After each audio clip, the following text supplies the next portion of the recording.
pas que j'aurais à ouvrir la troisième session plénière de notre Assemblée dans un contexte de séisme électoral et politique. Et pourtant, nous voilà embarqués dans une campagne législative soudaine. Comme on traverse des turbulences en redoutant le crash, l'élection législative n'est pas l'élection européenne et les résultats n'en sont pas entièrement prévisibles, mais étant donné la dynamique électorale, on peut raisonnablement redouter une arrivée au pouvoir de l'extrême droite. Presque un siècle après Vichy, et pour la première fois par les urnes, le parti héritier de Pétain est en passe d'accéder au pouvoir. On est dans un moment de gravité d'une rare intensité. Alors on peut chercher les coupables et se renvoyer dos à dos les responsabilités, la pratique du pouvoir de Macron, les outrances de Mélenchon et de ses sbires. On peut continuer à commenter le passé et à se lamenter, mais l'urgence est désormais à l'action. Une fois passée la sidération qui suit la victoire du RN aux élections européennes et l'annonce de la dissolution, la question est de savoir ce qu'on fait. Le devoir de la classe politique, c'est de savoir transformer une décision hasardeuse en un mouvement positif de rassemblement des forces républicaines et démocrates sur un projet fédérateur autour de nouvelles pratiques. Au lieu de cela, on se retrouve avec des stratégies d'appareil, des accords de coin de table, sur des programmes farfelus, démagogiques et irréalistes. Je le dis sans détour, avec la liberté et la sincérité qui m'ont toujours guidé, je regrette que la gauche démocratique soit retournée à la niche de la NUP sous l'hégémonie de la France insoumise. Changer le nom de la NUP pour le remplacer par le Front populaire ne modifie pas les désaccords, et ils sont nombreux et profonds, tant sur le plan des idées que sur le plan de la pratique politique avec LFI et le NPA. Cet accord, il a le goût amer de la trahison des valeurs de la gauche démocratique. Comment se revendiquer encore d'humanisme et de laïcité quand on pactise avec ceux qui ont défendu le Hamas dès le 7 octobre, avec les pourvoyeurs du communautarisme et de l'antisémitisme, avec les adeptes de la conflictualisation de la vie démocratique, de la brutalité et de l'insulte. Malheureusement, les égos et les calculs sont plus grands que les convictions. J'ai fait le choix de m'exprimer ainsi, avec sincérité, car c'est la confusion et les discours caricaturaux qui nourrissent la crise de confiance des citoyens vis-à-vis des élus. Macron a sorti la France d'un affrontement gauche-droite sans réussir à créer un consensus autour d'une politique équilibrée. Il était encore temps d'essayer de saisir l'occasion qui se présentait pour constituer une force démocrate, une force de la raison, qui rassemble la gauche démocratique, le centre et la droite modérée face aux populistes et aux extrémistes. On est en train de passer à côté d'un rendez-vous majeur. L'extrême droite est dangereuse pour la France, pour la République et pour le département également. Il n'y a qu'à lire les déclarations des candidats RN qui qualifient le projet d'hôpital commun des Hautes-Pyrénées de ridicule et néfaste. Le terme néfaste est inacceptable quand il s'agit d'un projet de santé.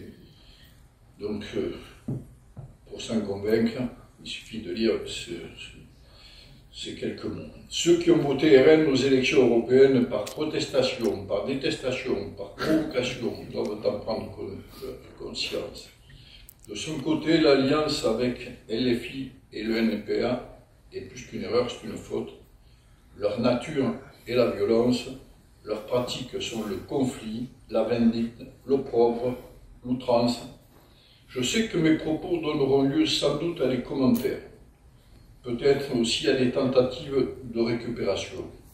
Mais j'ai toujours porté une parole libre. Je n'ai pas été élevé dans le sérail. J'ai coutume de dire que j'ai grandi dans le Luron, à l'épreuve des faits et des réalités de terrain d'un territoire démuni. Aujourd'hui, je ne veux pas rester silencieux dans cette situation qui, je l'avoue, est un véritable crève-cœur pour moi en tant que responsable politique local qui a toujours cherché à travailler dans le consensus. J'ai été élu ici à la présidence du département dans l'adversité. Une adversité que nous avons su dépasser en installant une gouvernance consensuelle malgré nos différences réelles. Consensuelle ne veut pas dire molle, au contraire. Nous avons su adopter de vraies positions fortes. Nous avons eu des moments de confrontation où on pouvait, chacun avec sincérité et bonne foi, exprimer des avis différents. Mais en toutes circonstances, j'évite les logiques d'appareil, je privilégie l'analyse technique, l'écoute, le débat et le respect des positions de chacun. Cette méthode respectueuse de la richesse de chacun et libérée des visions dogmatiques a permis de construire un vrai collectif au sein de notre institution. Et je ne suis pas mécontent de pouvoir vous dire aujourd'hui que notre institution résiste mieux que la plupart des autres départements, avec une baisse des DMTO plus modérée que la moyenne, qui va m'amener à proposer une modification marginale de nos prévisions budgétaires, quand d'autres départements, y compris nos proches voisins, doivent d'ores et déjà faire des coupes brutales dans leur budget. On peut faire de la politique autrement. On le fait modestement à notre échelle. Et on peut le faire aussi à l'échelle nationale, en ayant un langage de vérité vis-à-vis des citoyens et pas des discours démagogues et caricaturaux qui ne peuvent que générer déception, frustration et défiance. Travaillant davantage en proximité avec le terrain et moins enfermé dans les bureaux parisiens. En acceptant les différences sans asséner insultes et anathèmes à tout bout de champ. Bref, en privilégiant l'intelligence collective et l'intelligence de terrain. Le rejet des extrêmes de droite comme de gauche n'est pas pour moi qu'une question politique. D'abord une question de dignité. Pour l'homme que je suis, pour ma famille, qui a subi les pratiques outrancières de la France insoumise, j'insiste bien, de la France insoumise. Des pratiques intolérables. C'est-à-dire que j'aurais été pris la main dans le sac. J'ai eu à débattre de ça dans la justice. Si j'avais été le voyou pour lequel ils ont tenté de me faire passer, je n'aurais sans doute pas été élu 7 fois aux élections départementales, 9 fois aux élections municipales, dès le premier tour. C'est un commentaire personnel, mais j'ai envie de le faire parce que je sais ce que j'ai vécu, ce que j'ai subi avec ces gens-là. Alors moi, jamais je ne me retrouverai derrière eux.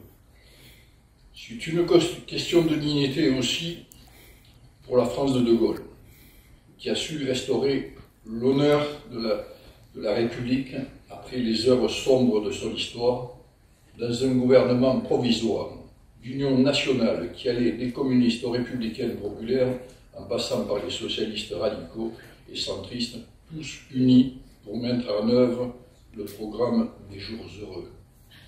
Et derrière ce titre sublime se cachait une vision du monde qui nous laisse aujourd'hui rêveurs et envieux.